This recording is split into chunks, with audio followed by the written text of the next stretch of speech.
Hi, I'm Oren Claff, and you're in the Pitch Mastery training, and we are starting to work through the STRONG method. And the S in STRONG is set the frame. And of course, STRONG is set the frame, tell the story, reveal the intrigue, offer the prize, nail the hook point, and get the deal. And the first thing we have to do is really go deep into frames so we know how to set the frame. Setting the frame is the foundation for going into a pitch and gives you lots and lots of ways to control and tools to get the results you want.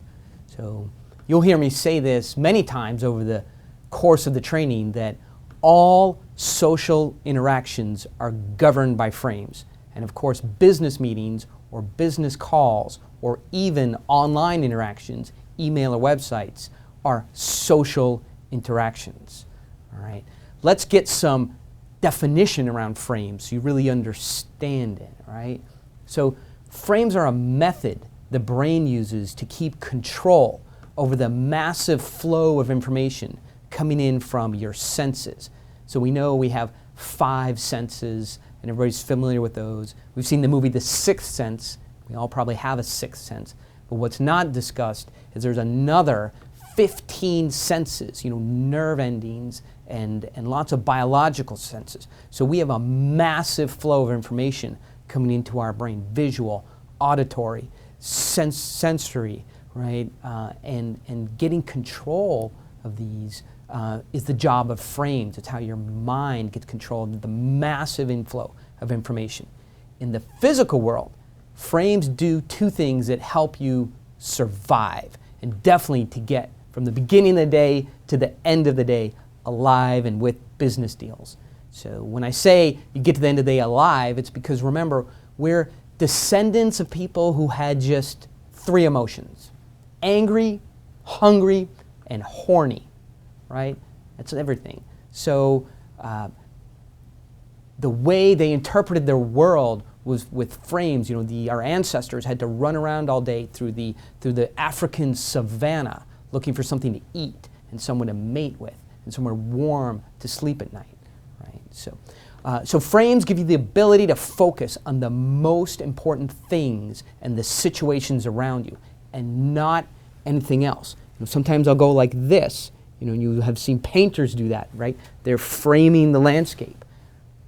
So frames give you a way to the ability to focus on the most important situation around you and not on anything else. So there's a lot more you need to know about frames, but this is a very good starting point.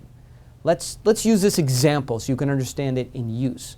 Let's say you walk into a restaurant, something we've all done, right? And your frame initially is the entire place. What that means is you're absorbing information from everything that's happening around you. Waiters are bustling around. There's dozens of tables and diners and clanking of dishes and conversations, and kitchen doors are slamming open and shut, and a husband and wife are arguing, and there's a table with 3 kids throwing food, and 50 simultaneous conversations are hitting your auditory tracts, right? And there's a huge visual and auditory and sensory frame, but you're just trying to find one person in all this movement and information. It's very hard, and we've all experienced this. You're supposed to be meeting someone, you can't find them, even though they're sitting 10 or 15 feet in front of you and maybe sometimes waving their arm. So this is a good example of way too much information coming into your senses much too quickly, right? And you'll start to frame that. And you'll start to hone in and ignore certain information so you know that it's not, your friend isn't at a table with 3 kids, and that will get framed out. And you know they're not a waiter, and you know they don't have babies, and you know they're not part of a big group, and you know they're not old, and you know they're not very young. And eventually, the frame will develop, and you'll be able to focus on the person you're there to meet. So the single most important feature of frames, and we'll talk about it in great deal, once a frame is set, new information bounces off of it without bothering you. In fact, all frames have a strength, and in every social interaction, the stronger frame overrides the weaker one and it wins. So let me talk about this frame strength in terms of the restaurant example. Once you hone in on your friend that you're supposed to meet, okay, and you start walking towards that table, there's no new information that is going to distract you. You're going to walk towards that table, you're going to meet your friend, and you're going to sit down. So there could be more babies, and more couples fighting, and more waiters, and waiters dropping dishes, and crazy stuff going on. Right? But it's not going to break the frame that you have set. Once a frame is set and has meaning, new information does not break it. All right? So let's talk about meaning for a minute. Let's just say you're going to meet a casual friend, right? But all of a sudden you see out of the corner of your eye and you focus your attention somewhere else, and it's a business associate that you've been wanting to do $1 million deal with, right? So now that has stronger meaning, and that can reset your frame, and you'll focus on that guy, right? And you'll go over, and now your friend says, hey, I thought we were going to meet, and you're there with a guy who can give you $1 million deal, right? The information of your friend calling you over will bounce off of your new frame because it has stronger meaning. So frames have meaning. Once the meaning is strongly set, then almost no new information will break the frame. There's a technical term for this. It's called belief perseverance. It means that after information is framed, that frame has meaning. It becomes very, very strong. It perseveres. An easy way to think about this is that initial judgments are hard to shake, right? You hear that a lot. First impressions are lasting, right? Initial judgments are hard to shake. So you already know about frames because you know about this. First impressions are so important. You might have told yourself that, or your friends, or you act that way, right? So you know that frames have a lot of application in the real world. We're going to go deeper and teach you really very, very strong applications of framing. We're going to get to that in a minute. But you know already that, for example, projects have time frames, and pictures have frames around them, and houses are framed up. So framing refers to how things are constrained and how things are packaged. For example, a red frame on a painting calls attention to the red in it. So framing calls attention to things and makes other things not in focus. But let's define frames more precisely. Right? And I would say it this way. Frames are mental views that you use to simplify complex issues. Frames are mental views that you use to simplify complex issues. Frames contain some information and purposely exclude other information. That's what creates a viewpoint. A frame is the way an argument or an issue or a set of facts are presented. Because there's no more clear definition around frames, I'll give that again. A frame is a way that an argument, an issue, or a set of facts are presented. So frames make information accessible, right? But they have very, very powerful control over meetings and both business and personal. So all meetings, in my perspective, and if you've read material, you know this, are social encounters. All meetings are social encounters, right? And so when two people come together in a business meeting, it's social. And when two people come together, they both bring a frame, right? The frame, as we've talked about, is their point of view. It's their perspective. It's all the information they have about their side of the deal.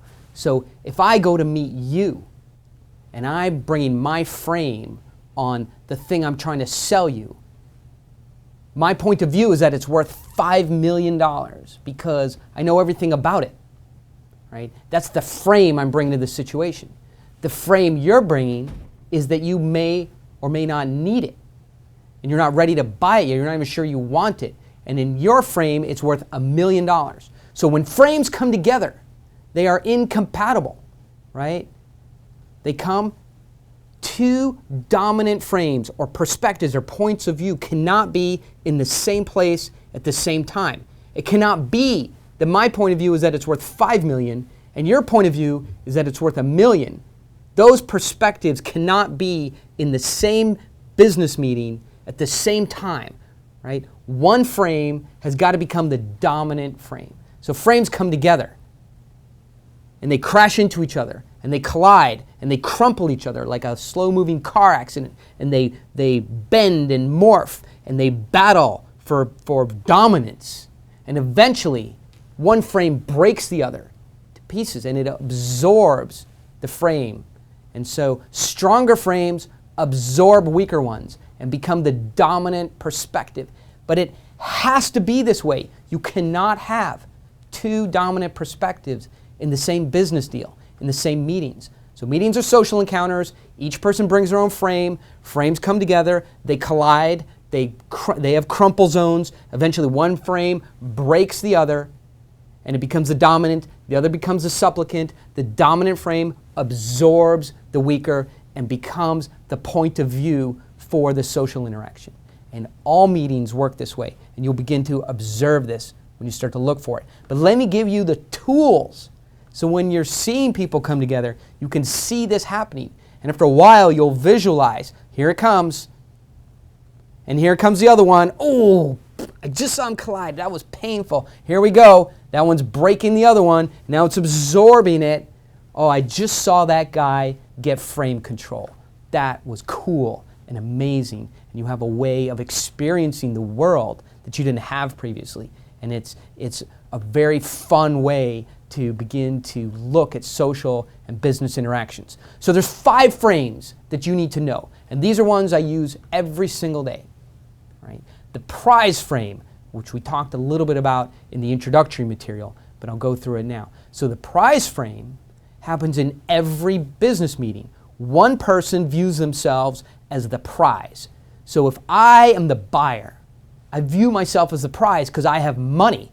And if you are the seller, right, you typically view yourself as the supplicant, as the performer trying to win the prize. Okay? So it's very important to know who is the prize in a social interaction, in a business meeting, and to try and become the prize, right? We all want to be the prize that other people are trying to win. We're going to go into that in real depth, but that's the basics of it. So the other frame that I use every single day, and you will as well, is the time frame, because time frames drive decision making. And I'll say this over and over. Amtrak. The train leaves at 3:03, doesn't leave at 3:04, so you have to decide whether you're going to be on it. The train leaves the station at 3:03. If you're on it, you get to go where the train is going. And if you're not, then you get to stay where you are and not participate. So we use time frames to drive decision making.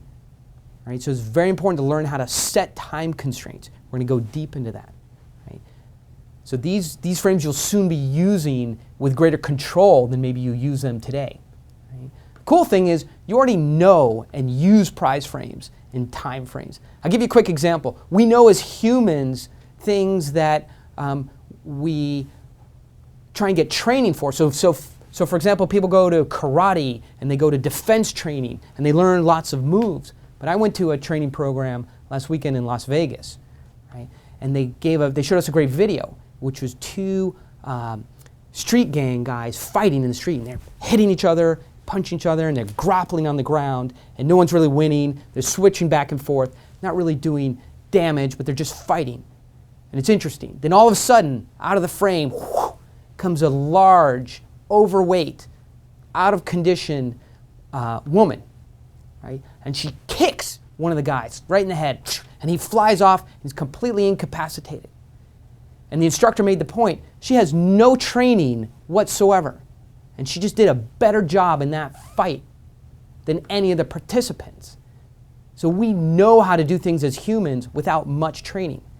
And in the same way that she ended that fight in a second with no martial arts or military or police training because she knew the natural things to do, we know how to use prize frames and we know how to use time frames. We're just going to learn here how to deploy the things we already know how to do in very high stakes social and business circumstances. The power frame is a little bit different. It's not as much that you're going to use it, it's that you're going to recognize it. Once you recognize it, know how to combat it. The power frame we have all experienced. We walk into a room or get on the phone and the other guy has the money. and he has the decision-making power, right? And he uses that power to try and get economic concession from us. The power frame is what people will use to try and get you to do stuff to lower your price or to give free samples or to spend your time for them without giving you economic benefit. So the power frame has to be combated, right? We're going to go deep into how to do that and more definition of what the power frame. But when you walk into a room, very simply, the other guy is leaning back and saying, show me what you have so I can make a decision with all my money if I'm going to buy it or give you a purchase order or work with you. Then you have just walked into the power frame and it's time to get to work and take it away, right? Because the longer you leave a power frame in existence, the more it's going to demand economic concession from you. And we'll go into exactly what that means. Another one is the analyst frame. So you're not going to use this because it's mean and it sucks, right? And the more you use it, the less people are going to like you. The analyst frame is when you get very, very detailed questions from the other side. It is when the other side wants information from you that is void of social relationship. You've heard this before. Just give us the information. Don't worry about explaining everything. Don't worry at the meeting. Send over the information. Give us the information, and we'll decide over on our side. That's the analyst frame. It's very disruptive. When you see information requests that are moving faster than the development of the relationship, you are losing frame control, and you're losing the ability to frame and provide meaning to the information you are giving. Right? So I'll say it again. When you are getting information requests that are moving faster than the development of the relationship, you are losing frame control. Now I'm going to give you a chart where you can that charts out the typical development of a business relationship or a deal. And you're going to be able to chart how much information requests are coming at you and see if it's out of phase with the typical deal. Right? So you'll know when the analyst frame is coming at you and then what to do with it. Right? But if you feel the information request is out of phase with where the relationship is, then you've got an analyst frame. You've got to do something about it. Right? These are frames you'll learn to recognize and deal with. If you don't recognize them and you don't deal with them, you'll reduce your chances of selling your product or getting a deal. Or if you do in fact get a deal, you will get a lower price. The power frame and the analyst frame have got to be dealt with or you will pay for it. All right? Why do you think I've spent 10,000 hours dealing with this stuff? There's much more fun things to do. Surfing. I live by the beach. I could be a great surfer. I could be a great soccer player. Maybe not great, but good. Or I could be a stamp collector or something fun, right? But I invested my time to do this because this is how you lose money and lose control of deals. Power frames and analyst frames make you lose control of deals and get less price for what you want to sell. So I said there were 5 frames. So we had the prize frame and the time frame, and you're going to learn how to use those to get frame control. And then there's the power frame and the analyst frame, and you're going to look for those coming at you so you can defend against it and defend your price and get a deal done. But there's a 5th frame that's a little bit different. It's the needy frame, Unlike the power frame and the analyst frame, which you will learn to recognize in others, the needy frame you will learn to recognize in yourself. I'll say it again. The needy frame you will learn to recognize in yourself. And then you'll get the tools to deal with it and eradicate neediness. Neediness destroys deals. Try it. Go into your next deal and say, Mr. Buyer, Mr. Investor, Mr. JV Partner, I need this deal. Seriously, I need it. I want it. It's not that I want it, I need it. Otherwise, I'm going to have real problems on my side. So I want you to give this to me because I need it. Right? If you try that, please don't. But if you do try that, you're going to see they're going to run away and the deal's over. Neediness destroys deals. So you're going to eradicate neediness within yourself. And I'm not saying replace it with bravado, right? or aggression or alpha behavior, right? What I'm saying is you need to be response independent and not needy. We're going to show you how to do that. Right? So these are frames you need to know and learn how to use, learn how to recognize, and soon you will. Soon you're going to be using frames like the time frame. So when somebody says to you, well, I only have 30 minutes to meet, you're going to say, really? Because I only have 25 minutes, so we better start right now. And if they say, oh, well, then I only have 20 minutes, you're going to say, then I have 19. So this is some of the games you're going to play, fun games, right? Not silly games, but fun games, when you're using frames in live action fire. So if somebody says to me, hey, I'm only going to give you 60 minutes to present, I'm going to say to them, I present in 20 minutes. So for the other 40 minutes, then I'm going to allow you to present to me. So you're going to use time frames in live action fire. But you also need to know how to set frames firmly in place. There's using frames, but they also need to be set. So they can't be easily moved or changed. When you set a frame properly, you have a strong foundation to present from. I'm going to do that for you right now so you can see it in example, exactly the way I would do it. So we're going to set 3 frames: the prize frame, the time frame, and the big idea frame, which we haven't talked a lot about yet, but you will be using. So watch as I set the prize frame, the time frame, and the big idea frame. All right? So watch how it is being set, and you'll know exactly what to do for yourself. First, I'm going to set the big idea. Hear me out. If you walk into a building or a house or an apartment while talking on your cell phone, you will get signal disruption. The signal will degrade. That's the way it works. You've experienced it. All right? But in your life, once the signal goes out, you go to a landline. Maybe you pull up Skype. Right? But if you could build a semiconductor in the way that we are working on that doesn't get signal disruption, then 1 billion people who do not have landlines will want your product. And then you could build a $1 billion company in 2 to 3 years. That's the big idea. Okay, minimize signal disruption through a better semiconductor and sell it to 1 billion people. The big idea. So now you've seen a frame get set very, very firmly. Next, I'll set the prize frame.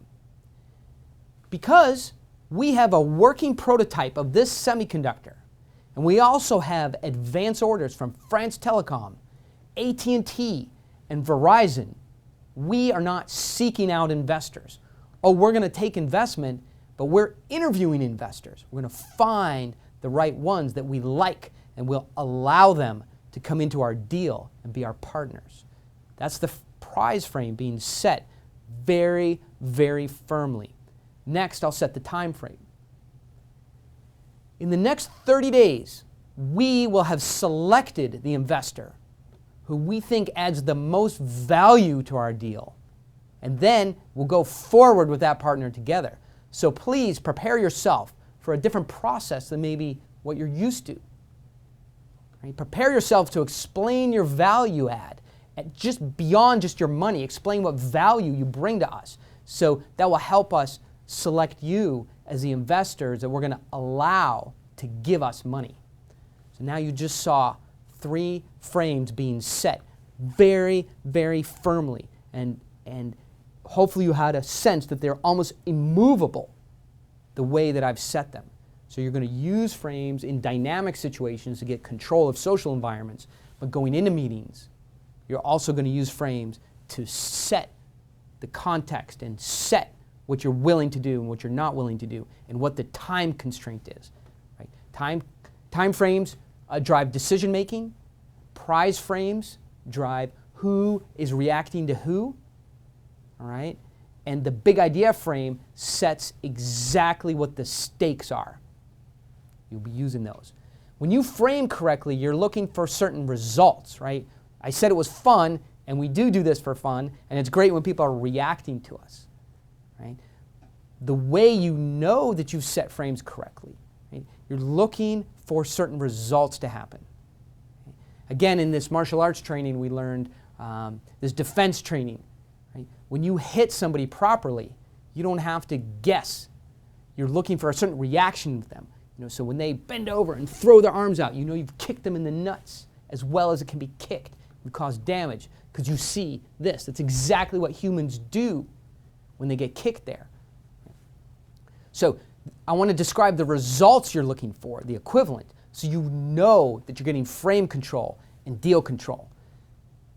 The first result you're looking for is very easy to recognize. It's just energy.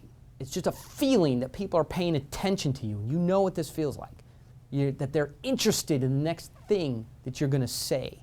It's that sense of, some people call it flow, that is dynamically, things are going in your direction, the things you say are being paid attention to, and you'll feel that. And definitely you won't see people looking at their phones or writing distractedly or talking to each other. If you see those signs, you definitely do not have frame control. Right? The second thing is people are reacting to you. And here's a good way to look at it. If you say something mildly humorous, a casual joke, and people chuckle and laugh and give you a sense that they enjoy the humor that you are giving, right? They're reacting to you, and you know that you're getting frame control and you're seeing some of the reactions that you want, right? By contrary, right, if they tell a joke and you feel obligated to laugh at it, even if it's not that funny, then they have frame control on you. You're reacting to them, right? So who is reacting to who? When you see people reacting to you, the things you say and do, then you know this is a result that you want, right? Number 3, there's authentic participation at some level, right? They're not just listening. They're participating. They're adding some kind of small value to the conversation, right? They're giving and taking. When you see authentic participation, not informational questions, but participation, then you've got a result that you're looking for, right? You've got frame control. I see a problem with this when people are kind of asking questions, getting answers. Asking questions, getting answers. It's very common, right? It's not participation. It's just question, answer, question, answer, answer, question, right? So when you have that, there's no frame control in this situation. You're not getting what you want. Authentic participation is what you want. Fourth thing is the buyer or the audience or the guy you're trying to sell your ideas to is starting to give some value to you. He's saying, hey, I know Donald Trump's group.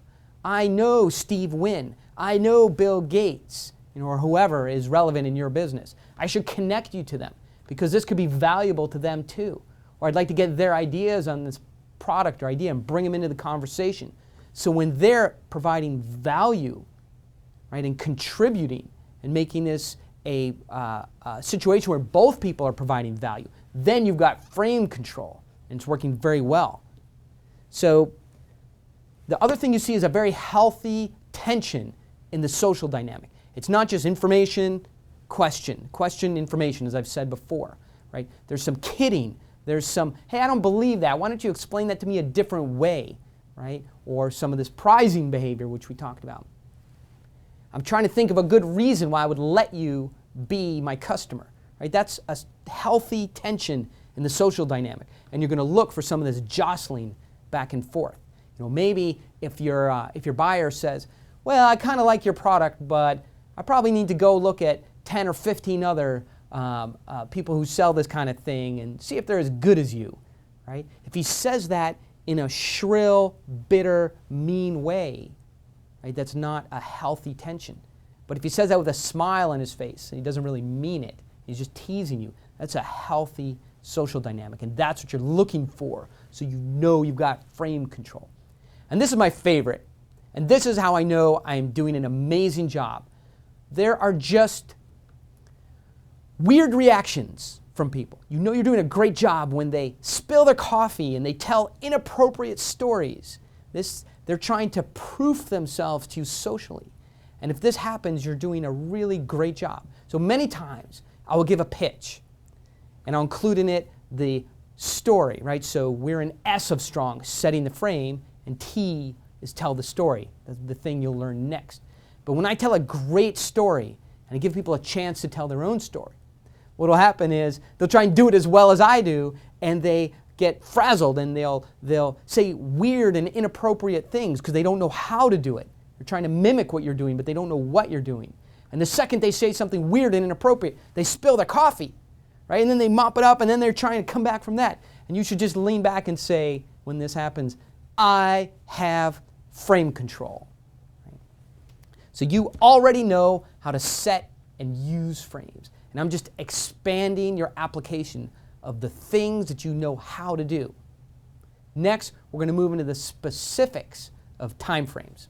I have said many times, right? Framing is one of the most powerful things you will ever learn that you can use in business, get deals done, sell stuff, raise your pitch to close ratio, right? Because that means more revenue. That's what we all want. That's why we care so much about this stuff. We want to, every time we pitch, we want to close, right? So if we pitch 10 times and today we close 5, then next month we want to close 6 times, and the following month 7 times. So this is all about raising your pitch to close ratio, just doing better. Let's go into some practical applications of pricing, how to price, of how to recognize the analyst frame and what to do when you recognize it, and third, how to deal with the power frame and get control of it, get under control so it doesn't cost you money. Let's start with pricing, right? So we said before there's ways to recognize when you're doing it well. Okay. One way that I believe in is you will see and measure your own reaction to people when they say something negative about your deal, right? If you hear anything negative or experience some power framing on yourself or somebody trying to commoditize what you have or any reference to your deal as being weak, okay, or not important. Whenever I get that, I close distance and shut it down. It's an instant and immediate reaction from me. Let me explain what I mean by these two things. The Navy SEALs that I work with, they use this term close distance when they see a threat, like during an operation, right? And they see a threat that they recognize and know what it is. A guy with a gun, a guy with a bomb, whatever, a guy driving a truck with bad stuff in it. During an operation, when they see that and they know what it is, they don't evaluate the threat. They don't check satellite data and do little red circles, and they don't call people in Washington and say, hey, what do you think we should do? When they see a threat that they're familiar with, they close distance and shut it down, right? And it's shutting it down is exactly what it sounds like, right? Terminate. So when you hear something about yourself or your deal, right, that indicates you're not the prize, you need to close distance and aggressively shut it down. And I'll give you some very specific examples, right? If I hear, what you have is kind of interesting, I immediately react to that. It's not kind of interesting, it's very interesting. We didn't travel all this distance to show you something kind of interesting, and you didn't set this meeting and spend hours to come here because it's kind of interesting. This stuff is amazing, right? If you hear something like, this is a lot like, whatever, whatever, then you're going to immediately close distance on that and shut it down. We say, no, it's not like anything. What we have is unique, very well differentiated. That's why you came here and that's why you're interested in it. And anyway, I'm not like anybody else you've ever met. I know this stuff better than anybody else in this business. This is very, very well differentiated. You're going to love it, right? Otherwise you wouldn't be here. If you hear something like, it's amazing that you've built a product in this niche, then you're going to close distance and shut that down. Really? Divorce is not a niche. There's 100 million people either in divorce or thinking about it or having problems with their marriage, right? It's not a niche. It's a great product in a big sector, an emerging market. Very exciting. No niche around here. I don't know what you're looking at. I'll walk you through it. If you hear something like this, your product is something we're evaluating, then of course you're going to close distance and shut it down.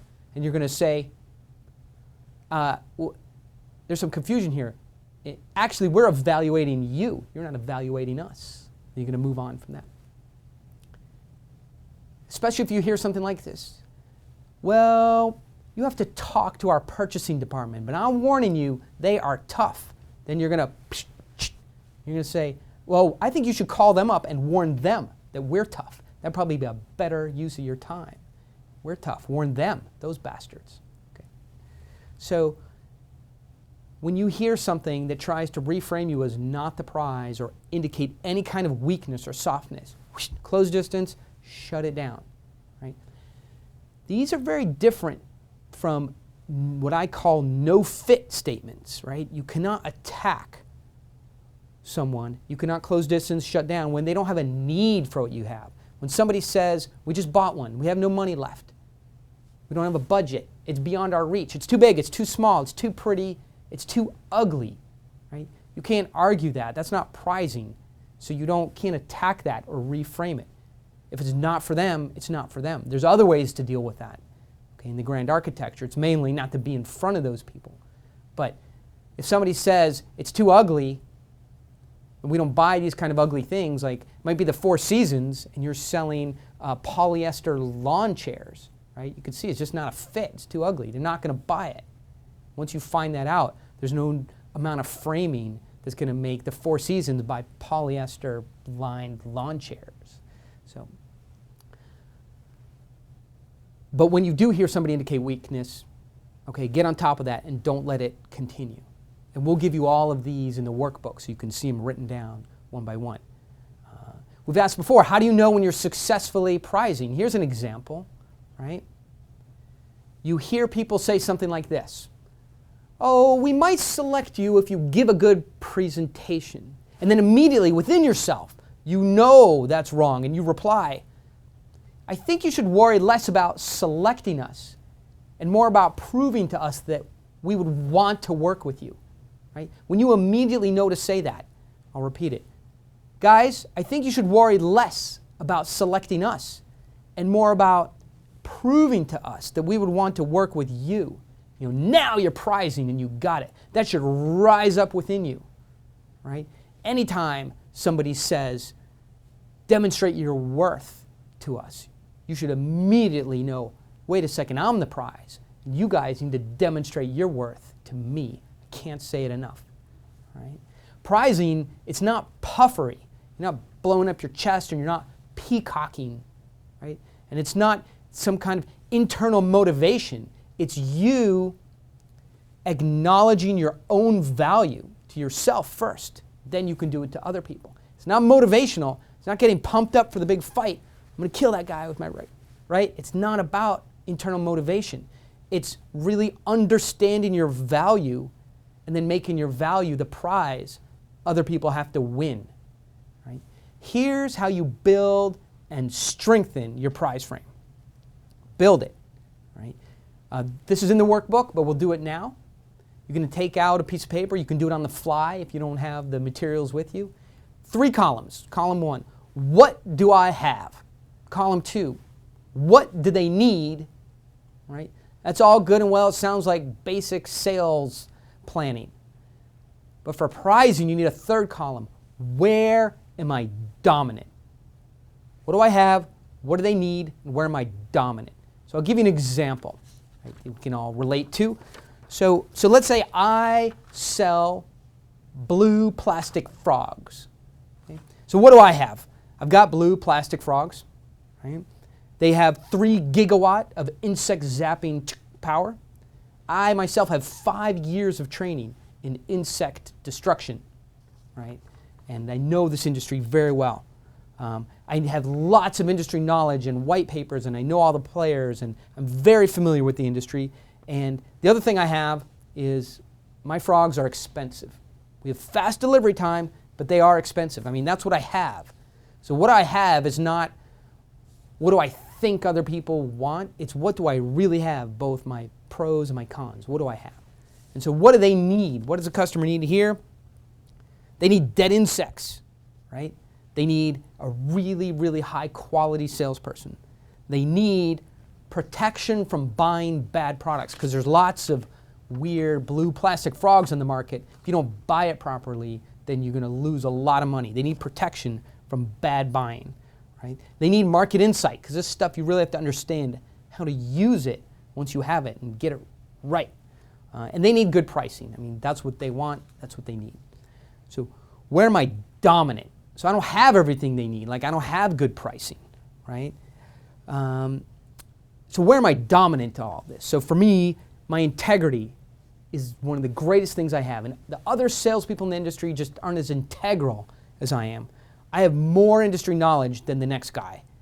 And I have very fast delivery, and we just happen to have very high power zapping. Okay? That's what we have. So in my presentation, of, say, Mr. Buyer, I'm here to sell you these blue plastic frogs, and here's how the market is changing, and I'm the prize, and you're the supplicant, and you got to earn your way into my deal, and we do all these kinds of things, and I get rid of the power frame, and I bump their analysts out of the room, and I do everything right.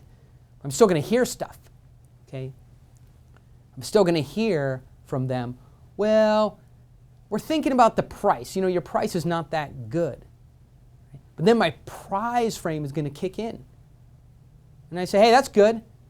You know, if pricing is the most important to you, go get it somewhere else, right? Because if all you care about is pricing among these things where we're dominant, then we aren't right for each other. Price is not how you successfully get dead insects.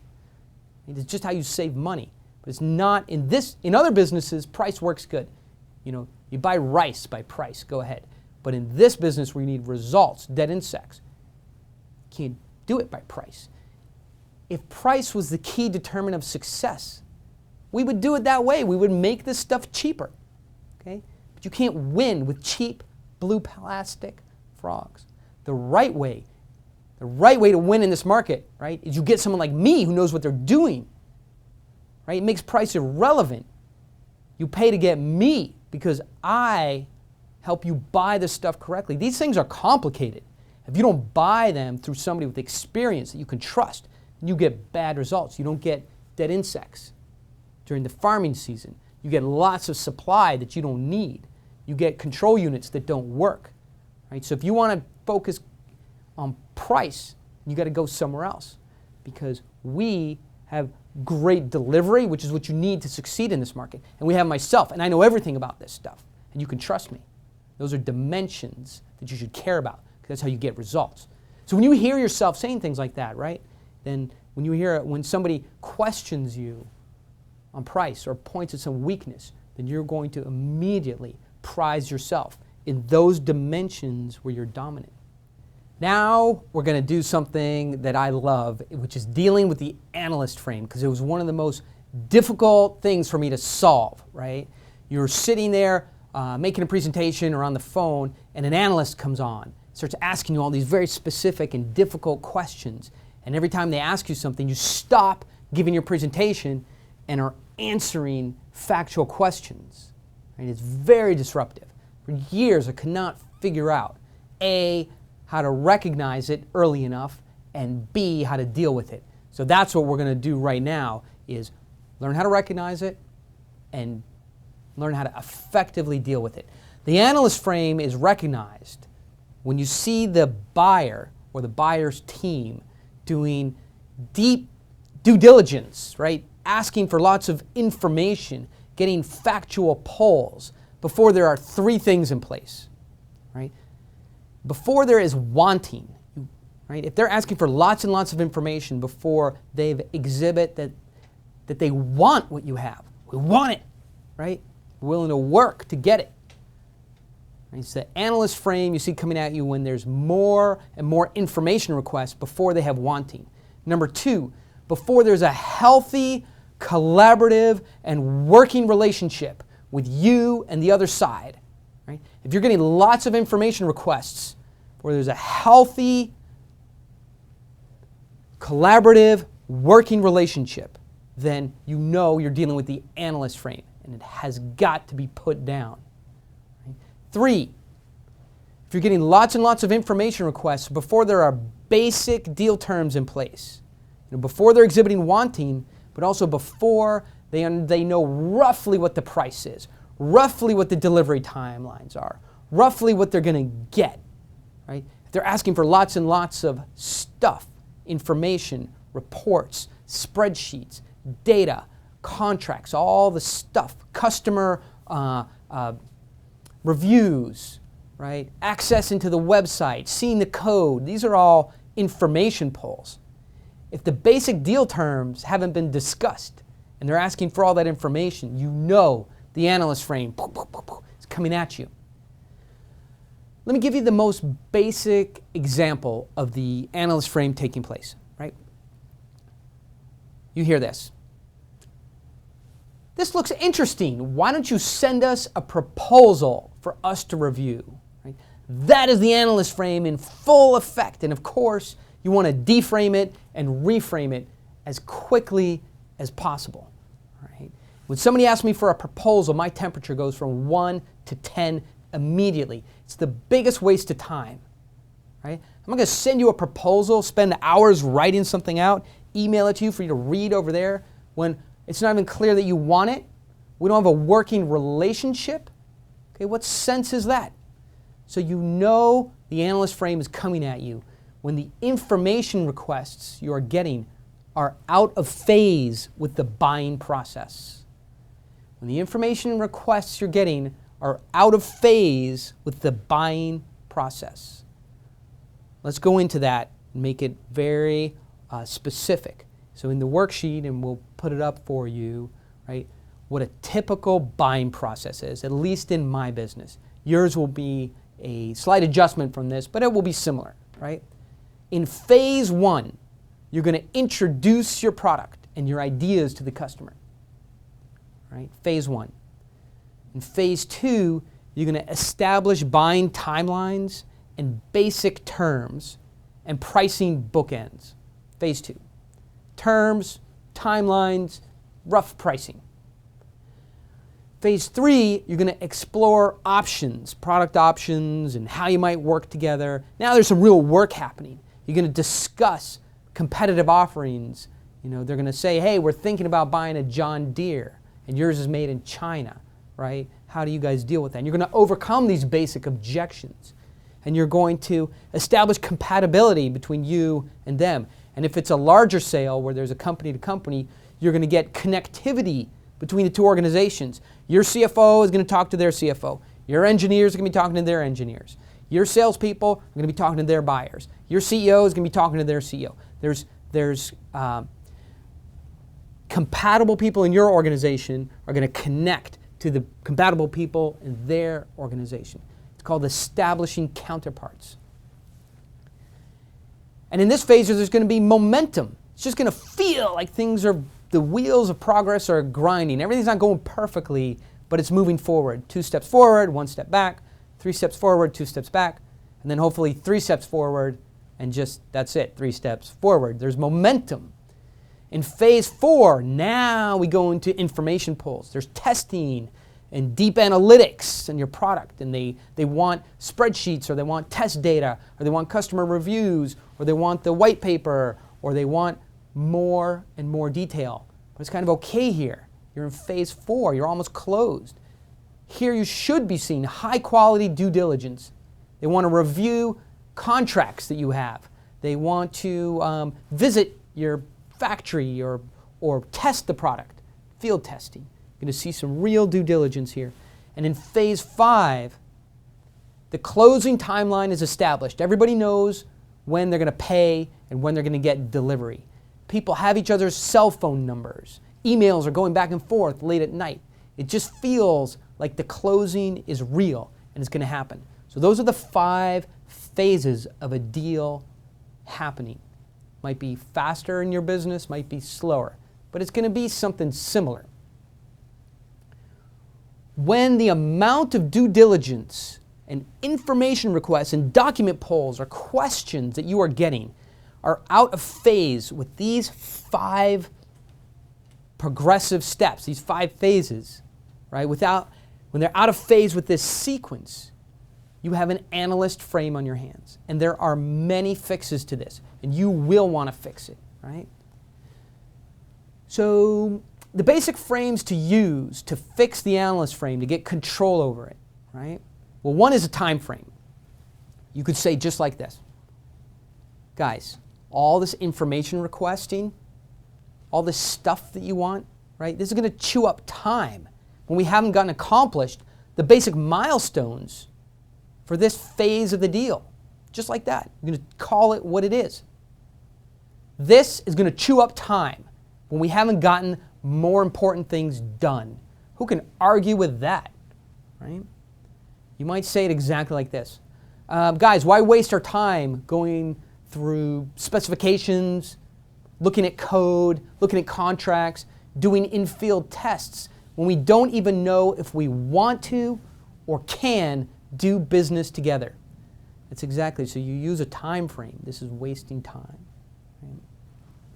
You may pull a power frame of your own to deal with the analyst frame. I might say it like this.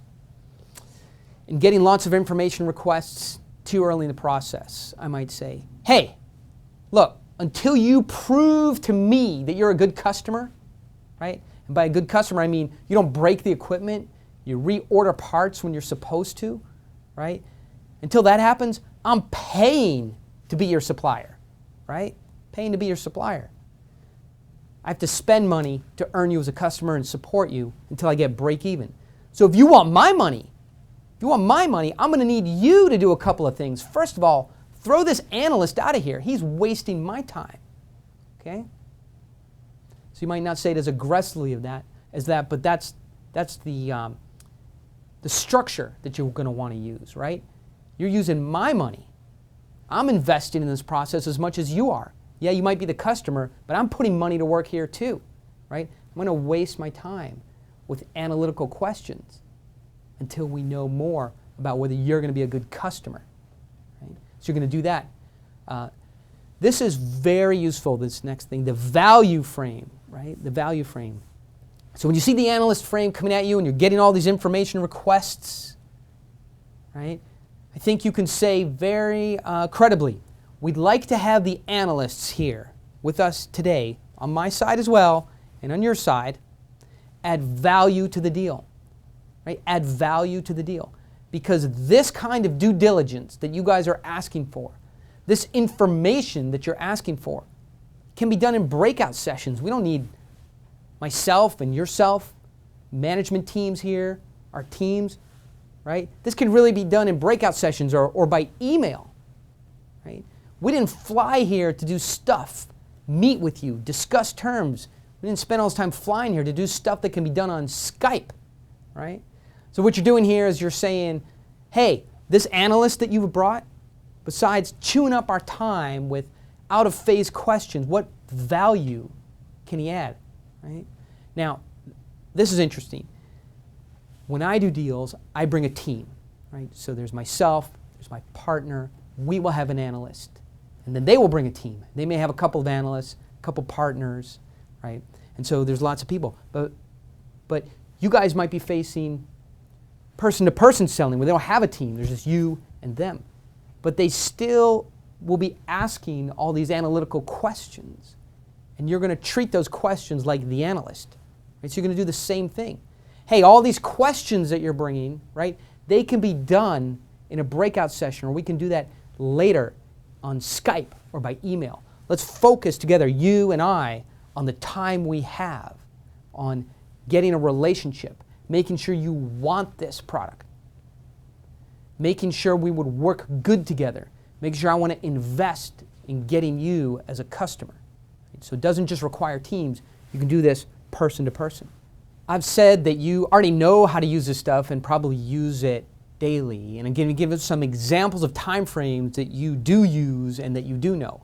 Right? So watch. If you have to have a meeting with someone and you're a little unsure about the outcome or the value of it, you're going to say, look, I have 9 to 9:30 free, so let's do a quick call. That's setting a time frame, right? You're getting control over that situation. They're going to have to move fast, explain what they have quickly, and in many ways supplicate to you right? And try and win your attention because it's a very short period of time. And that communicates through the time frame that you're the prize in many situations. Right, I'll give you another one. If you say to someone, let's do lunch and then go to my office to look at paperwork, that's a very, very different kind of time frame. That's probably 2.5 hours with someone and maybe too much time, right? So in that situation, you're the supplicant. You're trying to spend as much time with them as possible. Very different time frame. Could be the same person, and you may on a whim say to that person, I don't know, let's do 9 to 9:30. Or you may say to the same person, hey, let's do lunch and then go to my office and look at paperwork. But those two time frames will have very different outcomes, and they are different social communication. Right?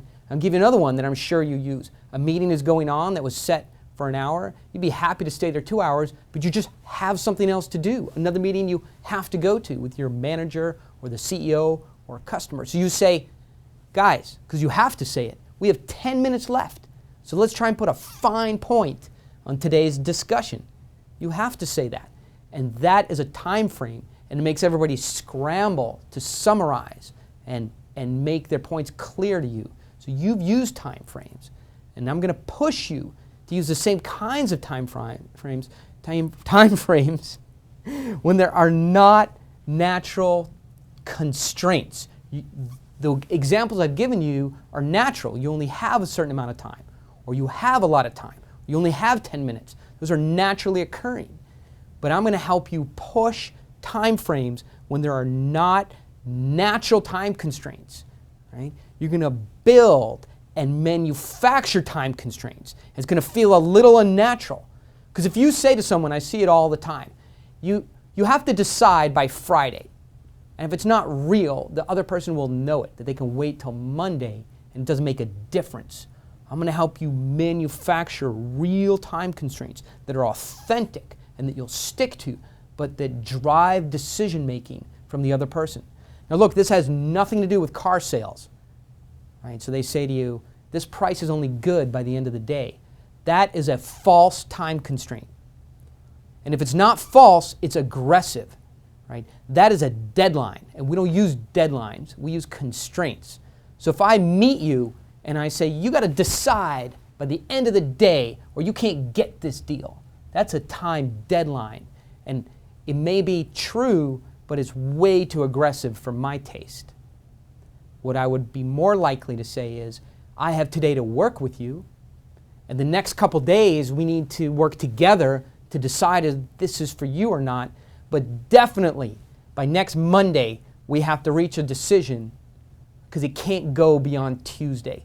That's my constraint. Okay? So we're going to teach you how to manufacture these time constraints that feel real and authentic and they're usable. Right? Next, the prize frame. Right? At one time or another, you had something that other people wanted, and you were the prize. You had a property where there was a bidding war. Everybody wanted it, and you got to choose who you were going to let buy it. And sometimes maybe it wasn't even the highest price. You just wanted a family to have it, right? But because you liked them more, or you thought they were going to take better care of what you built. Or maybe you had a sports talent that different teams wanted, and so they were vying to get you on the team. I'll give you a quick little story that's fun. My sister is an excellent ultimate frisbee player. Like, she can throw this thing like, amazing. Right? And there's a rule in her league that all teams have to have one female. They have to have one girl on the team. And there's not a lot of good ultimate frisbee players. So it's really a giveaway position. And so they get a girl to play, and they don't expect that girl to be able to contribute much. Just the way of this sport works. But because my sister is a great ultimate player, everybody wants her on the team because they don't have to throw away the position. She has 10 different teams vying to get her on it. And it's awesome for her. So in that situation, what is she? She's the prize. Right? And at some point, you may have had companies trying to recruit you all at the same time. And then you weren't worried about what was going to happen, right? And you weren't supplicating. You were the prize, and you felt you had lots of control. You had frame control. Or maybe you had different banks trying to give you a loan. At that time, you felt like, hey, I'm the prize. I control this situation. I have frame control. Right? In those situations, you were the prize, and you did not worry about saying please and thank you or walking on eggshells. You just did whatever you wanted and said, hey, if you don't like this deal, walk, because I got 5 other people who want it. Right? You are the prize. So you felt this before. We got to show you how to manufacture that, where you may not have all those people wanting you so aggressively, but you still have to be the prize. Right? You thought I was going to say you still have to be the frog, but you have to be the prize. Right? So there's a way you'll learn to use frames, and you'll do it the same way I did it. You will, number 1, use the basic Aristotelian Greek method of learning, right? And that goes, what do I know? What does it mean? And what should I do? Too frequently, we want to move from learning something and deciding what we should do to taking action, right? So we move to action with insufficient thought. I believe we need a little perspiration and thinking to mix in with the inspiration and excitement of going to do something. Frames are a very provocative subject. We hear about them one time and then we want to rush out and use them. But I think if you take the things that we're talking about here and immediately deploy them, there's a risk of you getting arrested or thrown out of meetings or blowing up deals. And I know that risk is there because I've blown up deals rushing into frame control too quickly.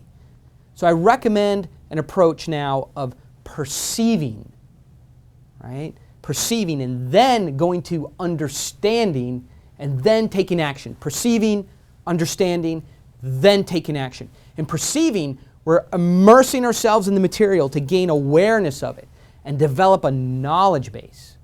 Then we move to this interim phase of understanding where we identify with the material and connect with it. We grasp it with some scope and some depth. Then we apply the knowledge. So it's not going to take long, but we're going to spend some time now in the perceiving model. The purpose of spending time in perceiving and is to let your mind confront the ambiguity.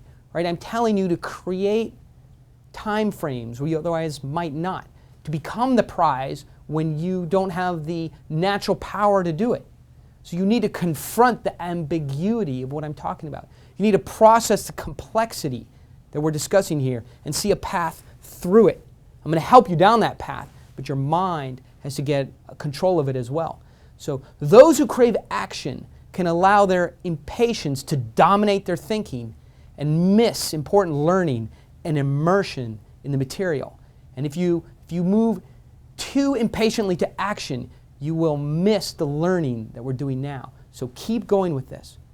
Right? The second way you're going to learn this material, it's very simple. There's worksheets. And with any new material, do the worksheets. Right? The third way is in the worksheets, there are scripts. These are Mad Libs. These are things that you can say exactly. They are taken from things I say and do every day. And they're as sophisticated as I am and as good as I am in using time frames, using a prize frame, the power frame, breaking the analyst frame. I can both break the power frame and use it, right? As good as I am at all those things, I still use these very, very basic scripts. Even though I may be years ahead of you, I still use the scripts that you'll be using yourself. Fill in the blank scripts for the prize frame, the time frame, the power frame, the analyst frame, and the needy frame. And you'll use them exactly as written to practice presenting what you have to sell or to show people your ideas. But use them with friendly people that you know and get accustomed to it. So fourth thing you'll do to learn how to use frames is you'll get into the game in live action fire with real people and real deals. But you'll only start with the prize frame. It's the easiest to do, it's the most natural, and people will not respond negatively to it. In addition to prizing, you'll be observing and looking for the power and the analyst frames. You'll just be observing and looking for them. Once you become good at identifying them, you'll start to work on counteracting them. So you'll see a power frame, and you'll just say, I saw the power frame. And the next time you see it, I saw the power frame, and I thought to myself, I should do this. And eventually you'll build up the strength that when you see the power frame and you know what you're supposed to do, you'll take that power frame away. We're going to learn how to do that here. But it's important to know the process where you're going to learn this stuff and use it. Number 5, and in some ways this is the most important, you'll introduce this material to someone else, a friend or someone you work with closely. So you can have lots of conversations in the language of frames. So you'll say to someone, yeah, I definitely got to get the prize frame early. I have to set the big idea because they throw analyst frames very quickly, and that whole damn company is a power frame. We got to go in there and crack that nut immediately. Right? You'll talk in the language of frames, and your friend or your business associate will know what you mean by all that.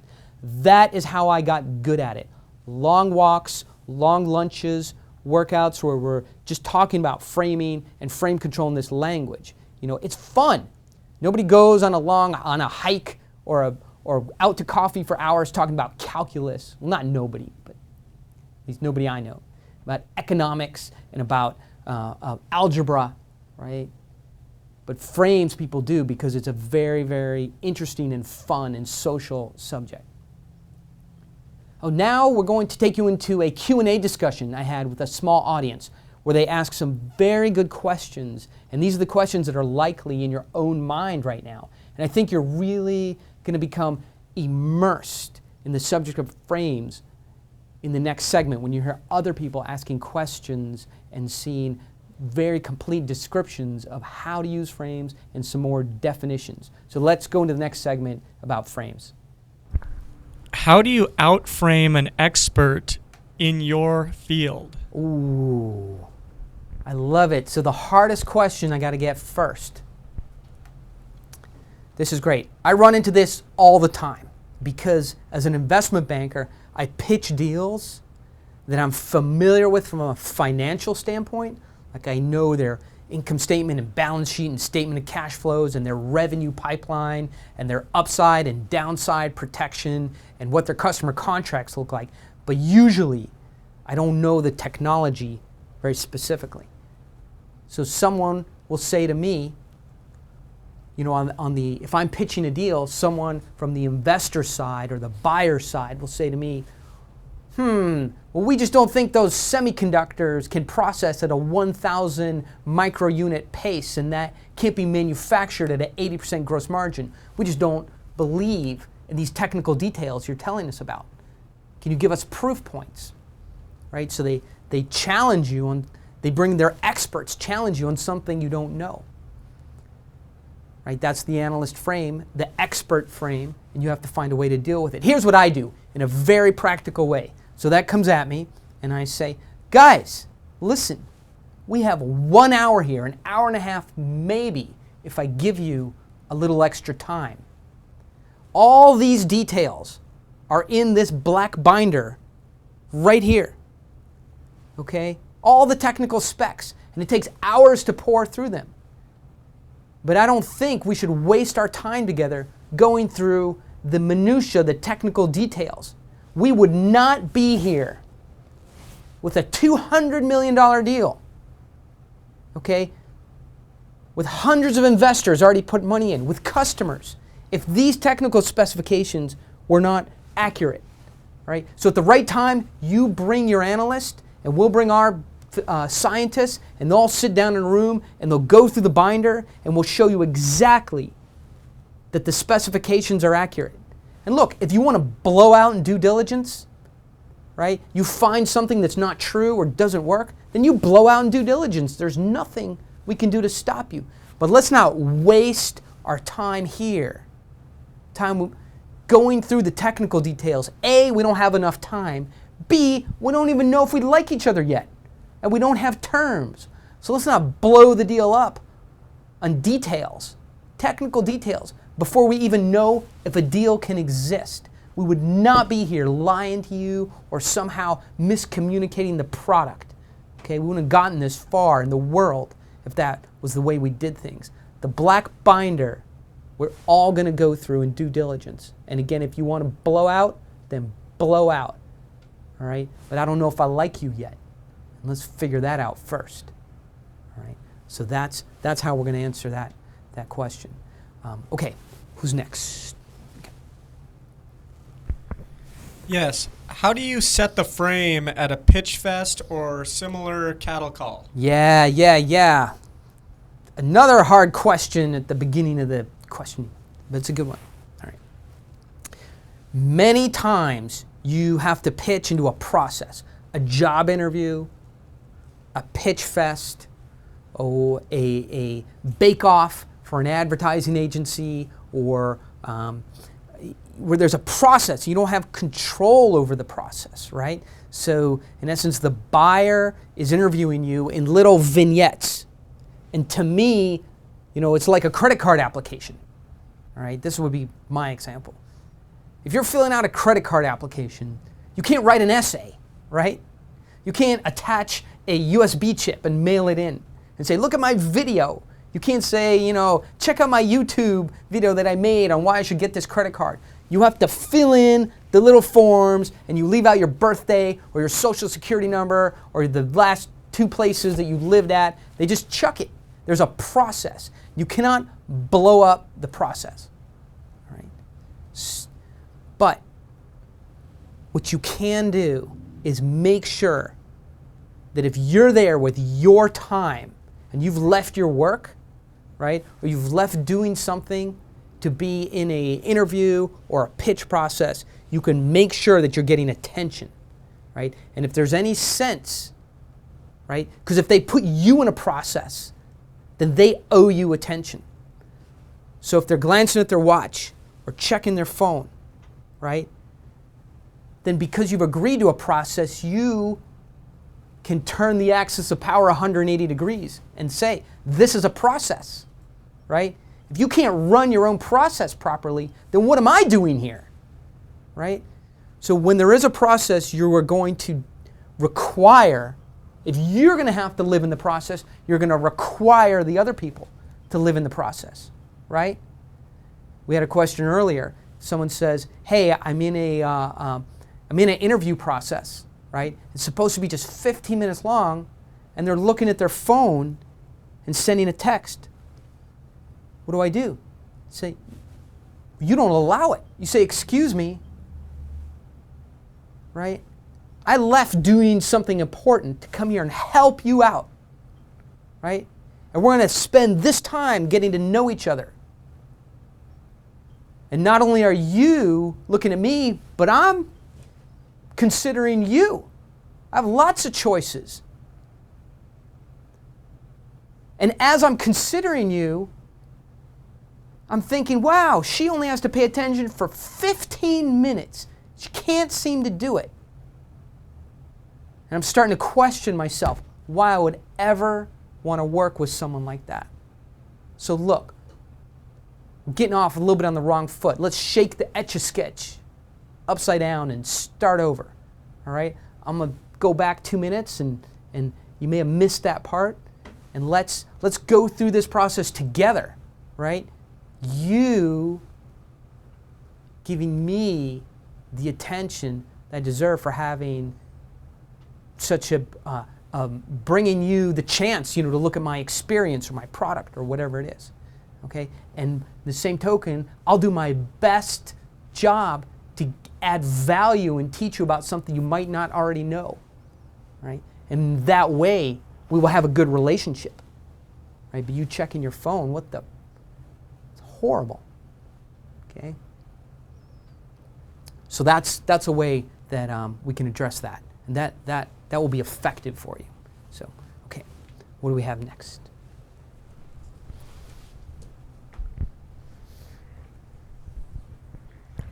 What are the basic framing steps in a deal? Okay, the basic framing steps. So we've talked about lots of things. And in my world is usually either a phone call or stepping into a room. Okay? So the steps are this. Pricing. Number one, pricing. Okay. 2, getting a time constraint. Okay, so using the time frame. All right. Pricing, getting a time frame. Number 3 is setting the overall frame by introducing the big idea. Okay? And number 4 is letting people know that at some point they are going to have to qualify themselves to you. It's part of pricing, but it's a specific step. They're going to have to explain why you would choose them. Okay? And a 5th step,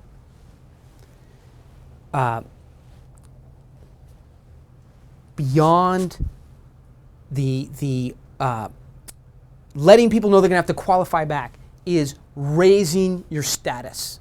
Okay, raising your status. And you will do that by providing value, insight. You have to be providing value the whole time.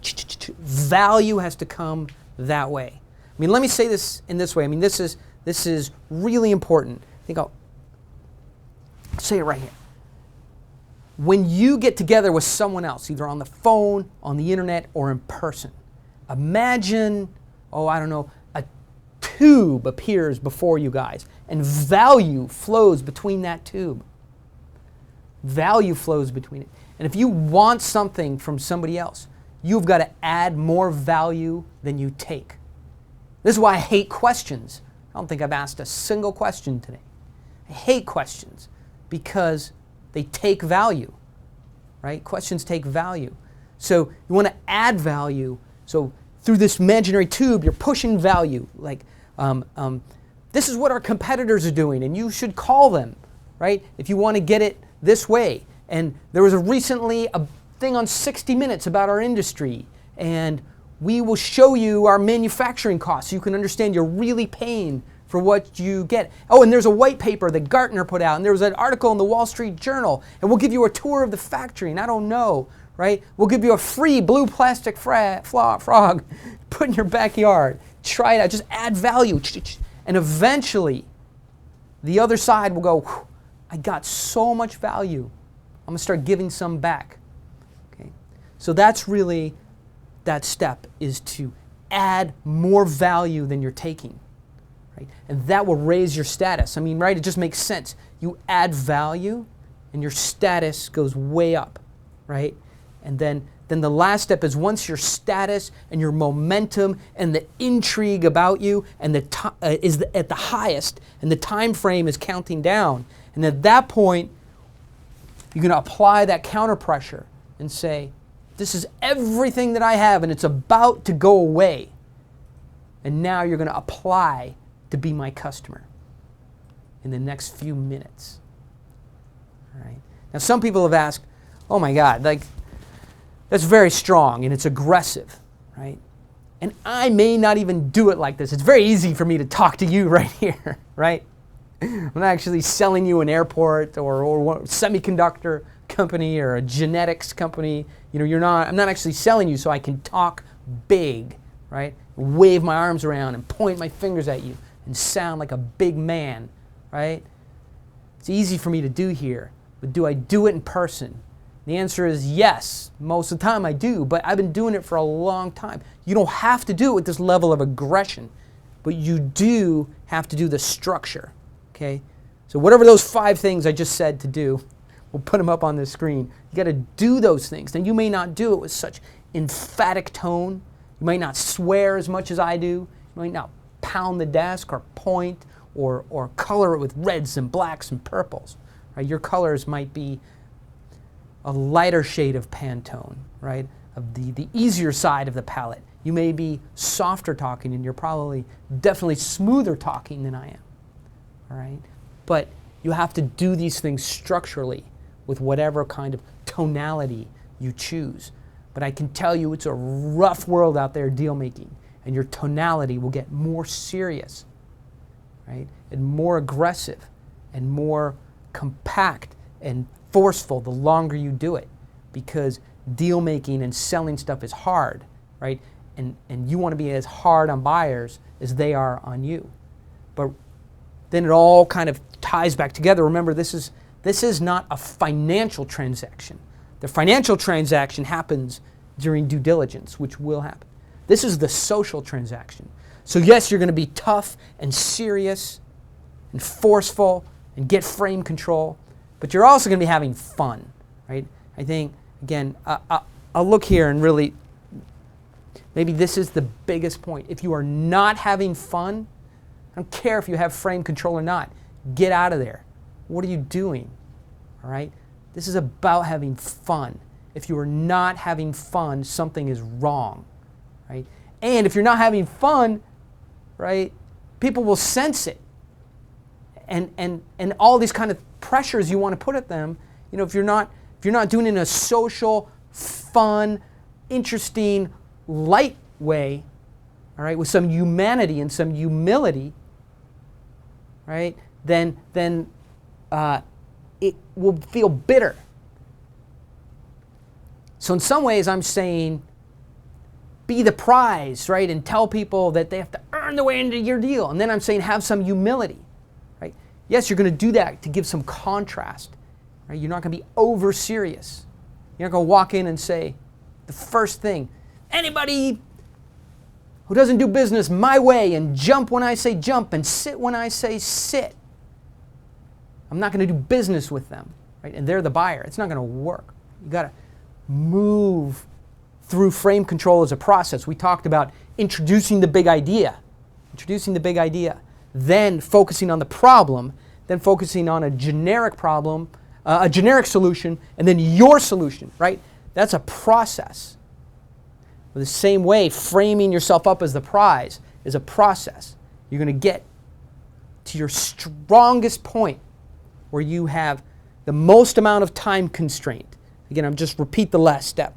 The most amount of time constraint, the highest status, the most amount of prizing, and you're reaching the end of your presentation and there's most amount of intrigue about you and your product and your company and what you offer. And then at that point, when you have maximum power, you're going to make them qualify themselves back to you, explain why they should be allowed to be your customer. Right? Now you've really experienced the process of getting true frame control in a deal. Right? So, okay. I think we'll go to the next question. Okay. Oren, how do you apply this to a one-way medium such as a video sales letter or a webinar? Yeah. So this is a great question. So social dynamics, when you can't be social with two people, right, raises the bar. Okay. So what I think, to me, the tools you have in frame control and pricing, right, in a sales letter, all right, in in a one-way medium, is status, okay, novelty, status and novelty, right, and intrigue and time constraint in a different way. You got to let people know how much of their time you're going to take and to do as much as possible in that period of time, right? So when you're in a one-way communication, saying that, and you see this today, right? In the next 5 minutes, so people know that they're not going to be trapped in a 45-minute or hour-long or 20-minute-long process. Then you're going to add value, real value. I keep telling internet marketers, right? Don't say, I have all this value back here, and if you sign up for something, I'll show you a little bit of it. And if you sign up for something else, I'll show you a little bit more. And then, once I have you trapped in this whole big engagement process, I'm going to give you some real value. Give value. That will raise your status. All right? And then eventually, when you feel like you've got a time constraint, you've raised your status, you've added value, right? Then you can ask them to do something that's fair. So in a one-way process, I think you're looking for that moment of fairness where I've given you a lot and it's real and I've done it in a credible way. I mean, for me, I'm getting tired of these red circles and giant squeeze pages and headlines with exclamation points. And I know, many people listening to this video may do a lot of that, right? But that lowers your status. It's screaming. People are smart, right? Give them real value with a novel but credible way and raise your status. See, on the internet, I see too many people going for control before their status is high enough. Raise your status, give value under a time constraint, and then when it's fair, ask them to earn their way in a little bit further. But you got to do all those things. Okay. So let's go to another question.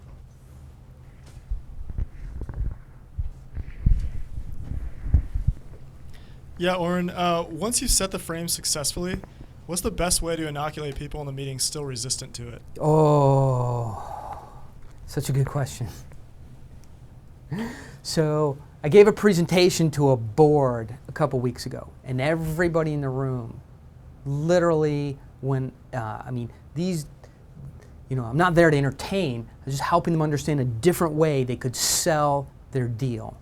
And I finished about a 20-minute presentation, and the board clapped. Never had this happen before. Clapped. I mean, I'm not an entertainer, right? It's amazing. So I must have done some good stuff. But then one guy was watching on Skype, Bill, right? And Bill pipes in from Skype and he says, guys, this is wonderful and everything, but I don't get it. What is Oren here doing? Why would we do things any different from how we've been doing them, right? So you will always have someone who is kind of not drinking the Kool-Aid. This stuff is very powerful one-on-one or one-on-two, but when you get a broader audience, it gets harder. You're not going to capture the attention of everyone, right? So the answer is, when they give you that negative feedback, you don't feed into it, right? So I said, Bill, I don't know what to tell you, right? You want me to leave right now? I'll leave. You guys can continue what you've been doing. I'm happy to do it, right? Just say, Oren, your head is full of dead insects. I need you to leave right now. I'll do it. No problem. Okay, so you can't validate that, or you can't seek validation from that one person. And think about it. If you have buy-in from a room of 5, 6, 8, 10 people, and 2 guys, I don't care who they are, 2 guys don't believe what you're saying or don't like it, but you have the support and validation of 8 people, go with the 8. Leave those 2 bastards alone, right? Just don't need their validation is the answer. So the way you deal with this is you go with the approval that you're getting and the relationships that you have. Those people will come along or not, but don't need validation from them, and don't go seeking it out. Go with your strengths, not with your weaknesses when you're in a room, okay? Oren, so what if you're in an interview where there's a specific process to follow, meaning the interview itself is not free form? Yeah. So this is similar to the other question, is what if you are in a pitch process, but interviews many times are not free form. They have some questions for you. There's an application process, all right? So I kind of think in these situations, you have to think of it as Gulliver's Travels, maybe. I'm just thinking of it because they just had that commercial on, the big guy. In Gulliver's, when they trap Gulliver, they do it with these tiny little strands. They don't do it with one big chain or rope. So when you have a process to follow, you follow the process. You can't disrupt other people's processes. They will eject you, right? But you're going to do this framework in little pieces during the process, and it will accumulate. So let's talk about it, right? If they say, we have 30 minutes for the process or the interview, You say, really? That's funny because I only have 29, right? Get a little thread down to try and get Gulliver tied down, right? You're gonna, so that's getting some getting some control over the time frame. You might say something like, I'm glad I was able to come here and help you guys have a successful process, right? It's another little strand, right? I think you could say something like, when you're finished your process, there's something really interesting I want to tell you about your company that I've learned from just being here, right? So there's an intrigue frame that you set in place that's going to make them want to leave some extra time outside of the process, all right? I think that's definitely, when somebody has a process, it's definitely a power frame. It's definitely a power frame, right? And so one way you can take away a power frame is say, money means nothing to me. I have plenty of it. You may only have $1,000. That might be plenty of money. You might have millions. You say, I have plenty of money, right? What I'm really interested in is to work with good people that are having fun and doing the Lord's work, or whatever it is. So people who are doing good stuff, contributing to society, so now you're applying, another thin strand of the morality frame.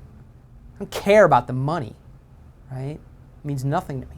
What I care about is good people, doing good stuff, helping other people, being authentic, transparent, all these things. So raise the bar. When you do that, they're going to blow up their own process a little bit, proving themselves back to you.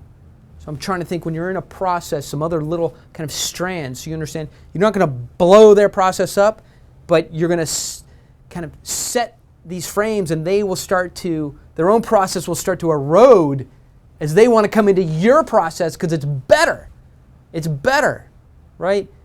Talking about intrigue and relationships and doing good stuff, and money doesn't matter, and who's the prize and who's a commodity. I mean, these are existential things, and they're probably focused on the veneer and some questions, and you're focused on things that are lasting and ephemeral and fundamental to human relationships. And when you do it that way, they're gonna come over into the way you do things.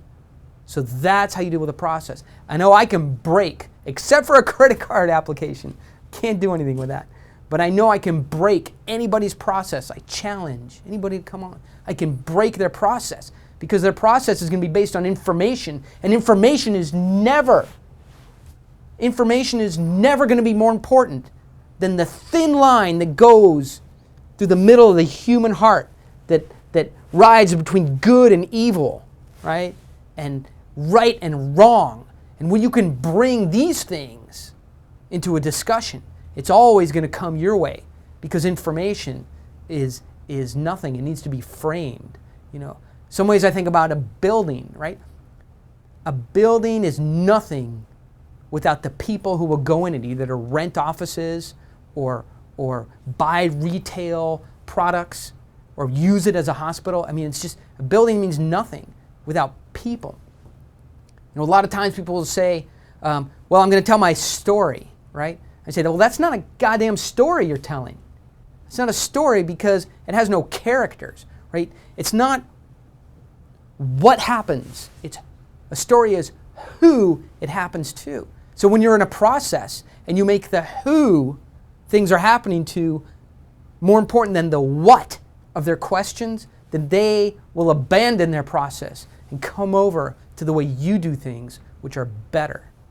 Right? I think that's going to be how you deal with a process. So I said a swear word, and the customer seemed shocked. I felt like I really lost the frame. Can you hear that? Yeah. All right.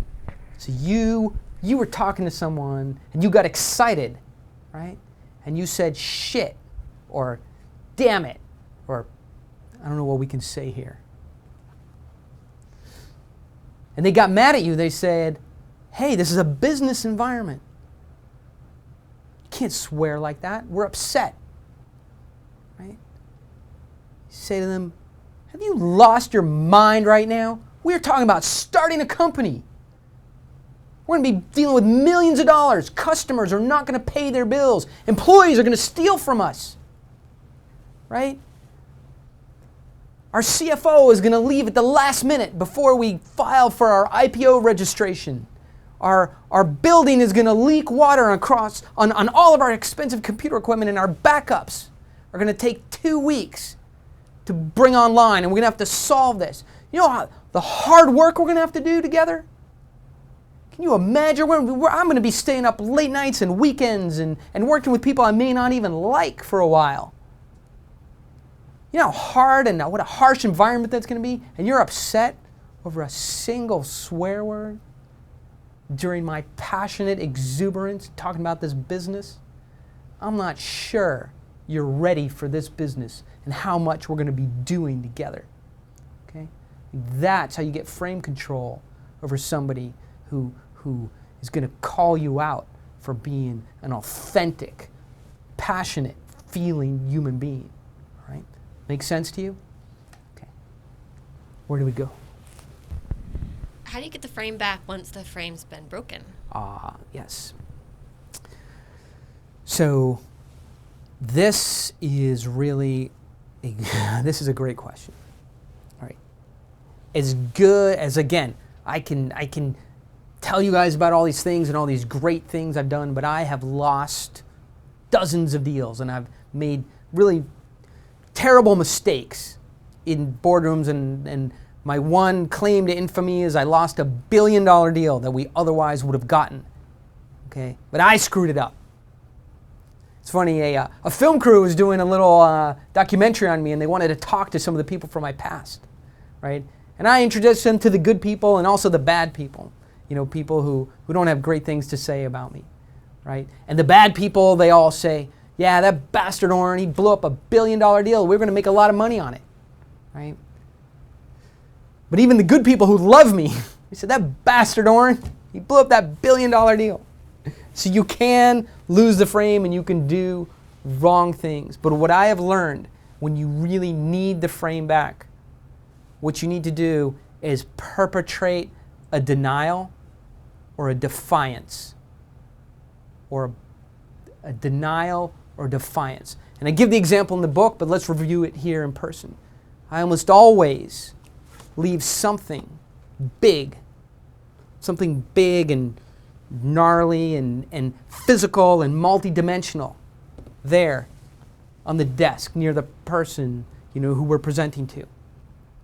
And it's bait, right? So they have their name on it. You say, submarine plans for Jeff. Jeff will not live another day without knowing the information in this book. Something that we know they're going to reach for. And at that moment, we look for it. When they reach for it, we go, boom. I tell you when you can look at this because this is my meeting. We're on my agenda. We start when I say start, and we stop when I say stop. And when it's time, and I say so, then I'm going to show this to you, and you're sure to love it because this has some really cool stuff that we've prepared for you. But it's not time yet. Let's go on to the next thing that I have planned for you. Right? And so that's one very, very meaningful way that we can get the frame back when it's taken away from us. All right? Now, a second way that we can do this is a two-step process. One, you have to identify what's happening. Like, before you react, try and figure out, is this a power frame? What just happened, right? Did they use the morality frame on me? How did my frame get broken? What is this? Give these things names. Once you name things, then you can figure out how to deal with them. All right?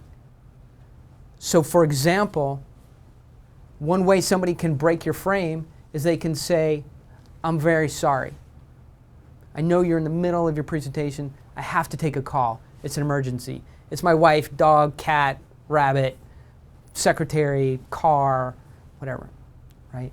You're maybe at the crescendo of your pitch. It's going to be very hard to build up all that momentum again. boom, frame broken. They don't even wait for you to approve, and they leave the room. They come back 15 minutes later and go, where were we? Maybe we should kind of start from the beginning. I got a little distracted. Okay, so that's as broken as a frame can get. So for me, now I got to start working hard. I don't just go, well, okay, I'll start from the beginning and do this little song and dance again and stand on my hands and light my feet on fire and dance around for you. All right? I might check in and say, Bob, is everything settled? What I'd like you to do is say to me, Orrin, I like you and I like the basics of this deal and I want to continue. And he'll go, yeah, of course, we're totally into it. Let's keep going. I go, no.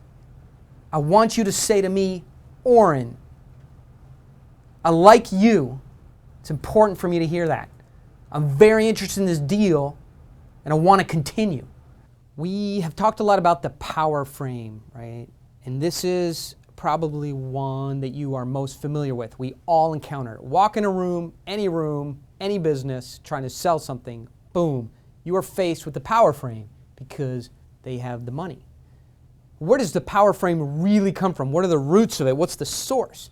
It comes from their other people's status. And status comes from money, celebrity, and influence. This is not my personal insight, although I agree with it. Cognitive psychologists hook people up to these functional magnetic resonance machines, fMRIs. And they show people these things, money, and they show celebrities, and they show people with great influence, and they see how the brain lights up and in what areas. Right? And they know what status comes from. And status comes from money, celebrity comes from influence. Right? A high-status guy that I've done business with, Ivan Alexander, he has more than $1 billion. Right? He has a lot of money. That's where his status comes from. It comes from his money. Give you another example. Morgan Freeman has celebrity. Morgan Freeman from all those movies where aliens invade and he's the black president telling people what to do, run for their lives. Anyway, Morgan Freeman has celebrity. That's where his status comes from. David Petraeus is the director of the CIA, the Central Intelligence Agency, and he has influence, lots of influence. Money, celebrity, influence. That's where status comes from. And power is driven by status. Right? It's just like Scarface. Right? If you've seen that, you know how it works. The power frame, why do you have to combat it? Why do you care about it? Right? Because those who exhibit the power frame want economic value from you. They want concessions from you in exchange for things that cost them nothing. Let's pause on this for a minute. I want to say it again. The power frame wants economic value from you, right? It wants you to lower your price or give more, right? Or suffer economically in exchange for nothing. It is not a value exchange. They're using power to extract value from you. That's why we have to deal with it. That's why we have to close distance and put it down when we encounter it. But unlike the way we do it in the prize frame, it's not so easy. Right? So what do they want value for? Right? Sometimes just their name. Hey, you're doing business with Donald Trump. Therefore, you can tell everyone you did a deal with Donald Trump. So give Donald a lower price. So for Donald's name, or for doing business with Walmart, they want a lower price. Right? That's the power frame, and you got to take it away because you want to pay for their name. It's not economic value. Oh, you may rationalize that it is, right? But it's not usually. You don't pay people for their name. Some people will say, hey, we'll let you up to our field of play. You can tell people you're doing deals with Donald Trump. You're doing deals with Target. You're doing deals with General Electric. You're on that field of play now. You got to earn your way into that field of play. Oh, great. How do I earn my way in? Oh, by lowering my price. Don't want to do that. So I got to crush your power frame. Right? Sometimes these guys will use the power frame in this way. Say, we have the ability to order large volumes of your product. So come to us and lower your price because we have the ability to order large volumes. Right? It's not a contract. It's not even a promise. It's just the ability. So when somebody tries to power frame you like that, close distance, close it down. All right? How do you do that? How do you deal with these power frames? As we said in the book, Pitch Anything, we'll say it again here, with small denials and defiances. A small denial and a small defiance. But they must be social in nature. You can't just defy people in a way that's shrill or bitter or cruel. You do it in a fun way. You smile and it's social. Let's talk about doing that right now and give an example. Right? So maybe the easiest way to exhibit a defiance is to take control of the agenda away. So maybe you're in a meeting with people and you're both kind of deciding on the agenda, right? And it's kind of rolling. But if you take the agenda away and make it yours, right? That's a nice defiance. How do you do this? So guys who have the power frame, they always make social missteps. They're clumsy. They always are. Think about it. It's king-like behavior, right? They always make social missteps. Oh, take the peasant's land away, right? these king-like behaviors, and they will always do something weird and make a misstep. So here's an example you hear all the time. Oh, the power frame will say, forget telling us your background, just give me the price, right? Well, that's rude, and it's asocial. And when somebody does that, it's okay to call them out. You say, stop. Come on, you know how this works. We give you our background, you hear about our product, and you ask us about price, and there's a way these things work, right? Looks like I have to take over the agenda, okay, to make this run properly. This is now my meeting, and it's running on my agenda. And here's how we're going to go, all right? I'm going to give myself some time to present the background. I'm going to tell you all about the product. And then I'm going to give you some time to ask questions about price. And then we're going to keep going on my agenda for the next hour, right? This is my meeting. I say when it starts and I say when it stops, and when the bathroom break comes, I'll let you know when you can have one, all right? But you got to say that with a smile. You're never going to turn to anybody and say, you know, in the business world, you might not turn to a billionaire and with a frown on your face say, you sit there until I tell you, and when it's time for a bathroom break, I'll tell you when to go, right? They're going to call security and throw you out. But if you say it in the way I say it, right, this is my meeting, we're on my agenda, I'll let you guys know when it's time for a bathroom break. And you pause and smile and do it in a social way. It can be fun, but at least you've got the agenda, you've created that denial, right? So we have in the past talked about shorter time constraints, and that's another way to get control, right, and to come up against the power frame. So you'll hear a lot, hey guys, I'm running a little fast today, the power frame will say.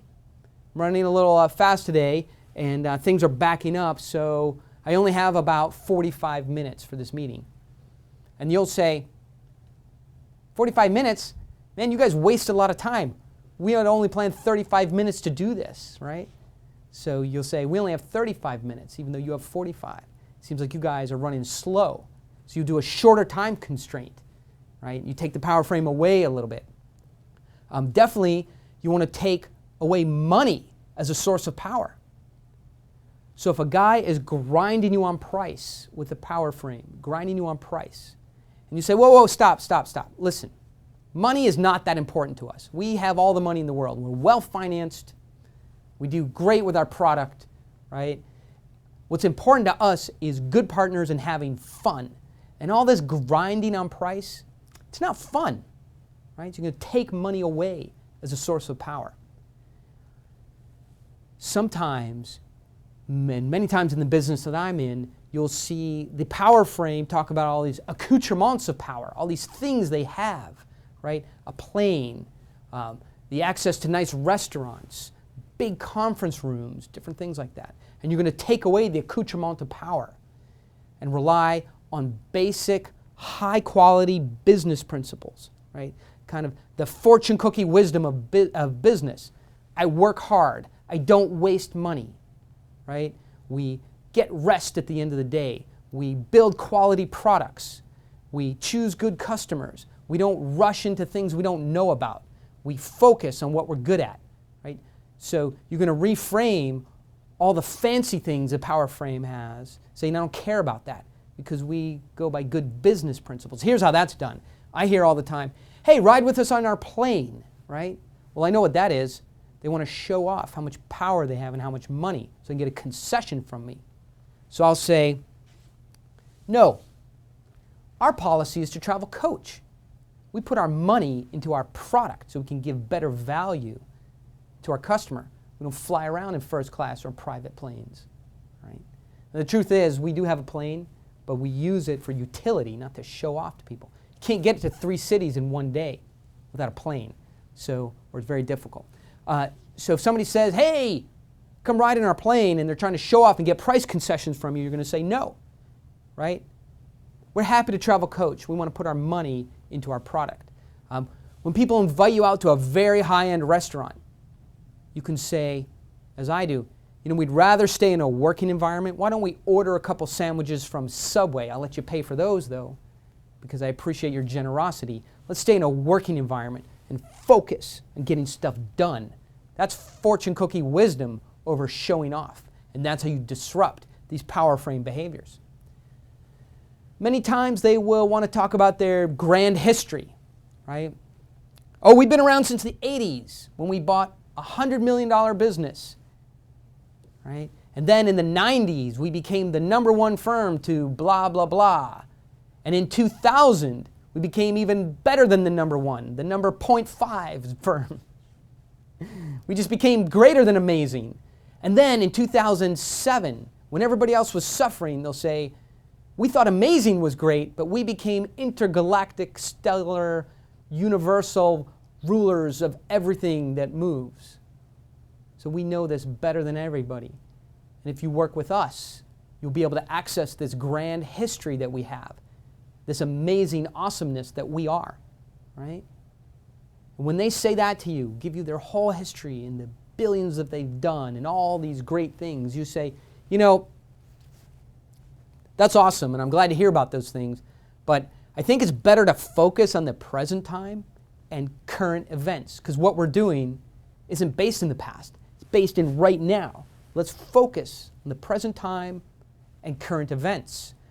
The stuff that you've done, it's just not a predictor of future performance. As you know, any stock offering says that. Past performance is not a prediction of future performance. And I feel the same way. I think it's best if we all just focus on current events. So you'll say something like that when they give you their grand history. What you will always experience from the power frame is the game of fetch me another rock, right? So you'll make your presentation, your proposal, you'll do a great job of pitching, you'll get them wanting it, and they'll say like this: we love what you have, and we're ready to buy it. If only you could bring me a blue rock. I love everything you brought. And you'll go, oh, that's all you need is a blue rock? And then you run away and you find one and you bring it back and you go, here's a blue rock. And they go, that's awesome. Thank you. I love this blue rock. We want to buy it even more now. The only thing, though, we need is a green rock with polka dots on it. And you go, oh, that's all you need? And they go, yeah, we're done. Bring it to us and we're done. So you run off and you do whatever it takes. You come back and you go, okay, Mr. Power Frame, billionaire, buyer, company, person with all the power, I have brought you what you seek, a green rock with polka dots on it. And they look at it and they say, this is the best green rock with polka dots on it I've ever seen in my life. And we thank you so much for bringing it. And we are ready now to close. All we need is a red rock. A red rock, right? Now most people will feel like they're so close and they're used to fetching another rock and they know where to go get red rocks, so they'll go get it, right? But when you encounter that, you're going to say, stop. Rock fetching is over, right? I will, in fact, if you want to close, go get you the red rock that you require. But it's now time for you to fetch me a rock, okay? You're going to issue a letter of intent, a memorandum of understanding, a purchase and sale agreement, a sample contract. You're going to issue a purchase order, a draft purchase order. You're going to pay for that red rock by advancing in the deal. And that's how you deal with the fetch me another rock. Right? At some point you stop doing it and you say,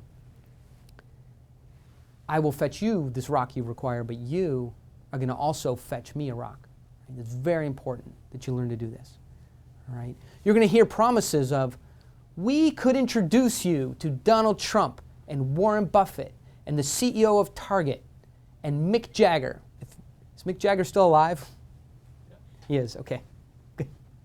Introduce you to Mick Jagger and all these great people. We could do this for you, all right? If you only give us these concessions we're asking for. And obviously the response to that, you know it by now. Hey guys, we're very focused on our current plan. All that stuff sounds wonderful, and let's get into that someday, because we would love to meet Warren Buffett and do business with him and sell our stuff into Target. And we'd love to go to the moon with you, as you suggested we do. But for the moment, we're focused on our current plan, so let's just do that. Right? You'll hear from the power frame, oh, we made such and such company that we also gave an order to a success, right? And so if you work with us, if you sell to us, we'll make you a success too, just by doing business with us, right? Or we can order more from you in the future, as we've said before. And obviously you're just going to say then, yes, that's great and everything, tell the power frame, yes. But those were fortunate and unique circumstances, and quite a lot has changed in the world. So there's no way of knowing what's going to happen in the future. Let's just focus on the deal we have on the table without these external situations, right? Let's just focus on what we have, all right? And so we don't need you to make us a success. We're already a success. Let's do a value exchange, right? So again, from the power frame, you're always going to hear, we get better pricing because of who we are, our name, and what we can do for you. And you're just going to say, it's better to focus on value. What we have is not a discount product. If you want a discount product, there are cheaper products, and there are cheaper services, and there are cheaper deals, right? There's cheaper than us.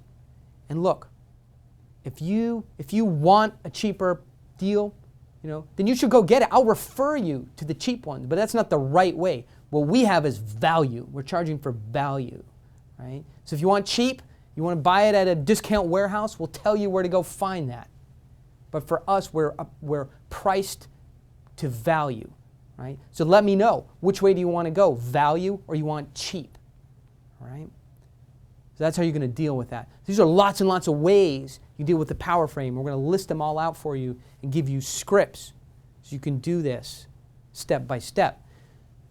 There's one other thing you need to remember. Whenever you're facing power, real power and status, money, influence, celebrity, all right? Your natural reaction is to act needy or to be starstruck, right? What I'm going to instruct you to do here is to never be needy and be non-reactive. When they continue to pull these kind of power moves, you're just not going to react. So if they say, let's go to a nice restaurant, you say, we'd rather stay here and focus on the work. Let's order in from Subway. Well, let's go to a nice restaurant, and then I'll take you on the plane. That sounds nice, but really, if we have to go anywhere, we just fly coach and we put all our money into the product. Well, let's go to a restaurant. I'll take you on the plane. I'll drive you around in my Bentley, and we'll promise to give you a big order, and we'll introduce you to Warren Buffett, and then we walk you over to the Target purchasing department, and then later in the day, we'll take you to the dark side of the moon, which no human has ever stepped foot on. And it will be so amazing, you'll lose your minds. And you, in light of all these promises and these fancy things, will say, let's just focus on what we have. We're interested in doing this deal. It's a good starting point, and then we'll move on from there and hopefully grow the relationship. You are not needy to these things, and you are non-reactive. When you're non-reactive, this disrupts the power frame. Right? They don't see the response that they're used to getting. That's how it disrupts it. When they offer a restaurant and the giant conference room and free Mac laptops, and to take you to the dark side of the moon where no human has ever set foot, and to take you back in time to the Renaissance period. You can marry 10 wives and watch beautiful paintings happen and real jousting. And then they offer to use that time machine to take you into the future so you can see how the world has evolved 100 years from now. And Steve Jobs is there, reincarnated from his DNA. You get to meet him 100 years from now. When they offer you that, right, you're going to disrupt it because they're going to expect you to supplicate and fall into that. And they will try harder and offer you more and more. Try to offer you more and more. Right? They'll continue to apply the power frame to the point that it becomes awkward. Right? I mean, what else can they offer besides taking you in the future to meet Steve Jobs 100 years from now? Right? Meet President Bush 1,000 years from now? What else can they? They'll continue to offer crazy stuff. Right? And that's when you'll know, when it becomes awkward and they're trying to use more and more power. Right? That you have frame control. You've disrupted the power frame. You have frame control, your non-reactive frame, and your fortune cookie business wisdom, and your non-neediness, and all the things we talked about here have come together, and you have frame control. So, this is fun stuff, right? I love it. But just wait, right? In the strong method, you're only at S. The next steps for you, you're going to go through the companion material here in the framing section. You're going to go through the workbooks. You're going to do the scripts like we talked about. You're going to go through the additional videos, right?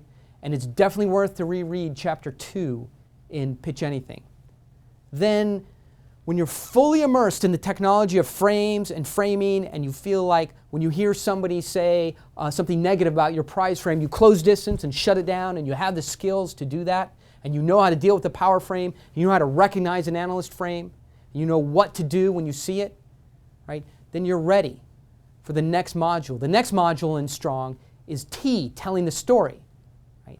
And this is awesome. When you bring your framing skills and you combine them with the ability to tell a great business story or a narrative, your pitch to close ratio will start going up.